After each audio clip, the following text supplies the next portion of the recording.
Hello, everybody. It's Thursday morning. Crazy week this week. Went to the store, picked up some things at the store, got some gas, got back in the car, wouldn't start. 2 hours later, they picked me up and towed my car in. It's Thursday. I still don't have my car back. So I'm having to have friends pick me up or use Uber. But we all have to do that once in a while. Stuff happens, you know that. So I was going to do a lot of conference analysis. And the smaller conferences are very difficult, in my opinion, because you're dealing with lower level teams. And each team has a player or two that can do some damage, and they're pretty consistent, but for the most part, it's inconsistent to bet on them. It's inconsistent to try to handicap them. So I'm staying away until I see something that's outstanding. It's been nice in the last couple of days. We've picked a couple winners.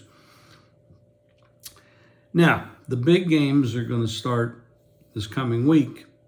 You know, I'm talking about the SEC and the Pac, not the Pac, well, you got some Pac-12 teams. We still have a Pac-12 conference, the Big 12, the Big 10, the ACC, the Big East, et cetera, et cetera. So we have some really, really good basketball players and good coaches on all these teams. Not all, but a lot of these teams. You know, you look down this list, you know, they got the Houstons and the Connecticuts and the Purdues and Arizonas and Tennessee, Auburn, Duke, North Carolina and Alabama and Creighton. Now, that's top 10 that I'm looking at on KenPom. And you can make an argument against any of them, or you can make an argument for any of them. But when you go down to the bottom here, let's say to go to 30 and go backwards up. Texas Tech, Villanova, St. John's, Wake, Dayton, Texas. Can you tell me that any of these teams can't get hot at the right time? And it's all it takes. All it takes is a bad miss, a cold night, a hot night, a ref making a bad call, an injury. This is probably the most wide open NCAA tournament I have ever seen. And I legitimately could say that you could go down 15 teams and not be too far away from a possible winner. Now, granted, having a coach that's been there before, i.e. Connecticut, that's defending champ, very strong, brought back not a lot from last year, but they really are strong. And then you look at a team like Tennessee, who has this Dalton Knecht, who is an amazing player, who wasn't there before. Seasoned coach, hard to defend the guy. Alabama, I can make an argument offensively, but their defense is really, really miserable.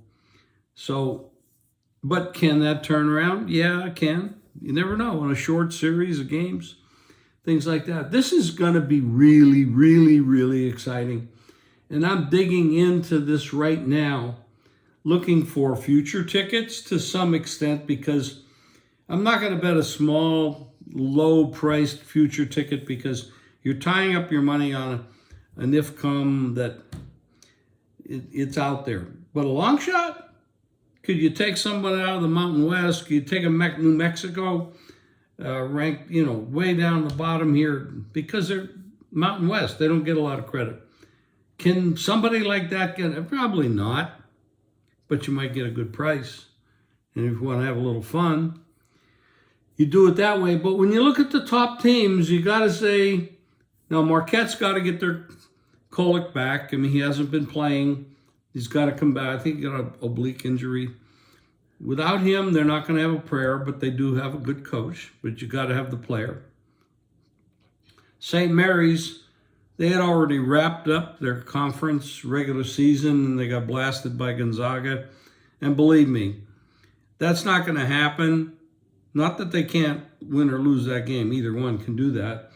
But if St. Mary's is focused, that would not have a blowout against Gonzaga.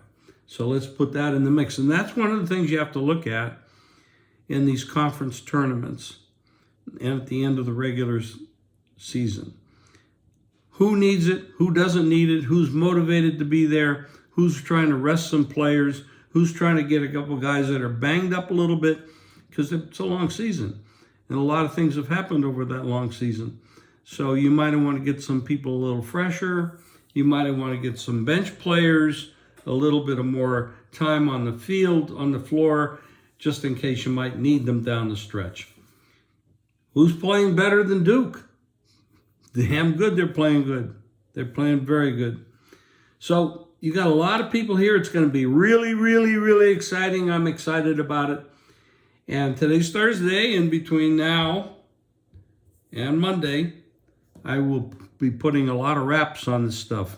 But I just wanted to let you know I was busy, and anybody that follows me knows that I do very well in these tournaments.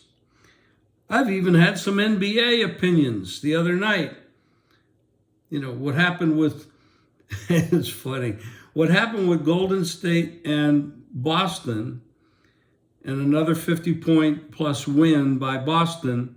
They're not 50 points better than Golden State, okay? They're better.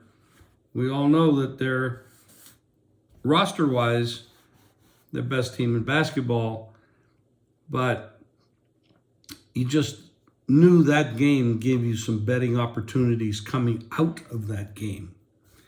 And it held true. Boston flubbed the duck. Golden State came back. And that's 2 cashes. That's all you're looking for in life, is a couple wins, a couple here and there, and avoid the losers. Avoid the losers. Avoiding a loser is as good, maybe even better, because not laying any points. You're not laying 11 to 10 or 105, whatever it is. So I'll be back. Going to have a lot more coming your way, but I wanted to post something because I haven't been a little under the weather, so I haven't been posting much. But I'm good now, and I'll be good over the weekend. I'll be doing some work. Thanks, guys.